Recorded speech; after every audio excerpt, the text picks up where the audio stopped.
the back of those huge wooden doors the Ten Commandments.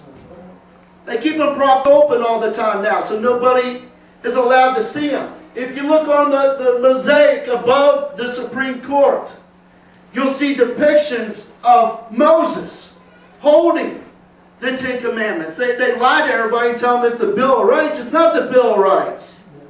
Amen. The Bill of Rights were not written in Hebrew. Come on. It's the Ten Commandments. Okay?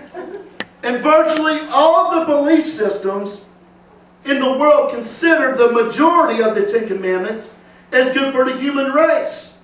Three major religions, Judaism, Christendom, and Muslims, agree that they are literally words from God. Only one religion, the Church of Satan, is on record as opposing them. Okay? In the Hebrew language, in which they're delivered the Ten Commandments, I'm not even going to try to pronounce the Hebrew word, amen. I think it was Ezeret Devrot, something like that. I'm close, maybe. But literally means 10 words. 10 words. A brief, clear directive from God, guys. They're not merely sayings. They're meant to translate into holy actions. You read them, then you translate them into actions because of the words of God. There is something about the Ten Commandments. Holds us accountable, doesn't it? Amen. We're accountable.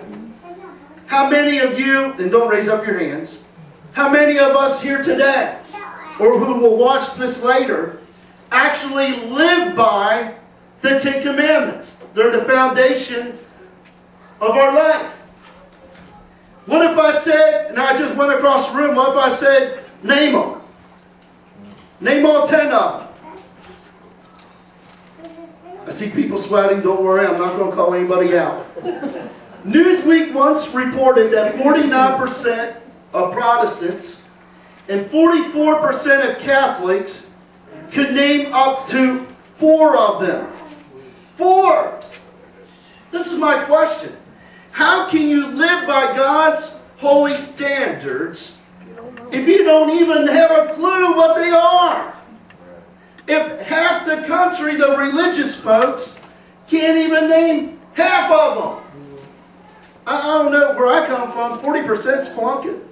Yeah. Come on. Yeah. I don't know. So why did God give us these commandments? Why did God give us these 10 directives? Why did He give us these 10 words? Did He give them to us to hurt us or to help us?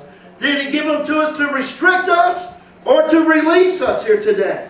Did He give them to us to punish us or to protect us? Every time God says don't, it's for your benefit. Hello? You guys remember the time, and I'll go back and use Jimmy again. He had a thing for the stove. And his mother told him, Jimmy, don't. I told him, don't. Guess what he went ahead and did? He put his hand flat smack on the back burner. The back one. Hello? I wasn't trying to cramp his style. I was trying to what? Save him a lot of pain. How many know he learned? Okay? These are not 10 suggestions, guys. Nor are we to suggest to other people. Oh, what's right for you may not be right for me. And, you know, we have that bunch of baloney. If you jump out a 10-story window and you ignore God's law of gravity, you don't break God's laws, they break you. Come on. Come on. And the same is true for spiritual laws. You don't break spiritual laws. You go against them, they'll break you. Because they try to give you a heads up. Work your way to Exodus 20, but while you're going there, I want to read to you out Deuteronomy chapter 6, verse number 6. Out in NIRV, it says, the commandments I give to you today must be in your hearts. Make sure your children learn them. Talk about them when you're at home. Talk about them when you walk along the road. Speak about them when you go to bed, and speak about them when you get up. So I want to share these over the next 10 weeks.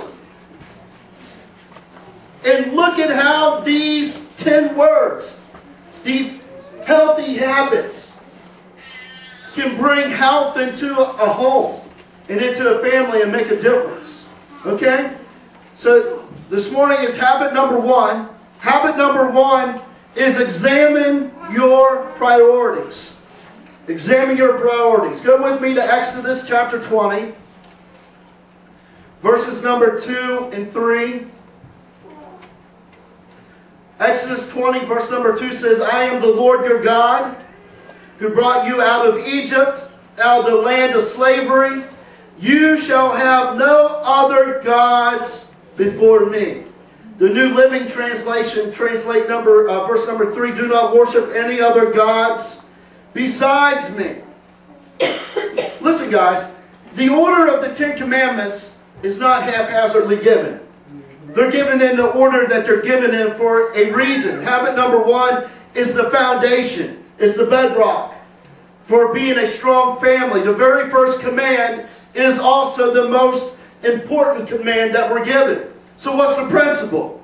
The principle of the command is we need to get our priorities straight. We need to examine our priorities and put God first. Right. God demands top priority in our lives. Why? Because He's a jealous God. And He said, I'm not going to play second fiddle to anybody. He deserves to be number 1. Hello? Because He made you. Right. Amen. Hello? So what does it mean to have no other gods before me? What is a God, small g? Small g God is anything that dominates or anything that controls your life is a small g God. Can I throw something else at you here today? Even good things that God has created for us to enjoy for pleasure can become gods when you give them first place in your life. Right. The very last phrase there in verse number 3 of the first command is the most politically incorrect assertion ever. Okay? And I'm not even going to try to pronounce the Hebrew on that one as well. Amen. But literally in the translation, this is what it means, guys. No gods better be in my face. That's the literal translation of that. No gods to be in my face. Those things that we think in the back of our mind are more important than God, more important than serving God, they cut off communication from Him. So guess what? You got this thing? Let's say this is my small g God. And I'm focused on, oh, I love you, piece of paper. You're so important to me, piece of paper. Okay? And I'm trying to talk with Sister Stacy because I'm supposed to be talking to her. Guess what I can't do now? Can't see her. I can't see her, neither can she what? See you. Because of what? The obstacle that who placed in the way? Man. I did. Okay? So it is anything, even a good thing. Okay? And God's saying, don't have anything in my face. These small g gods that you think are so important, don't put them up my face. Every time God gives a principle, guys, attached to that principle is a promise. Okay? That if we listen to the principle, apply the principle to our lives, and live it, there's a promise. Here's the promise. I'm going to read it to you. Proverbs 3, verse number 6 out of the Living Bible. Proverbs 3, verse number 6. In everything you do, put God first. And He will direct you and crown your efforts with success. Now, how many in here would like to be successful? Amen. Some of you. Okay. For the few of you that raised your hands this morning and want to be successful, put God first. Put Him first.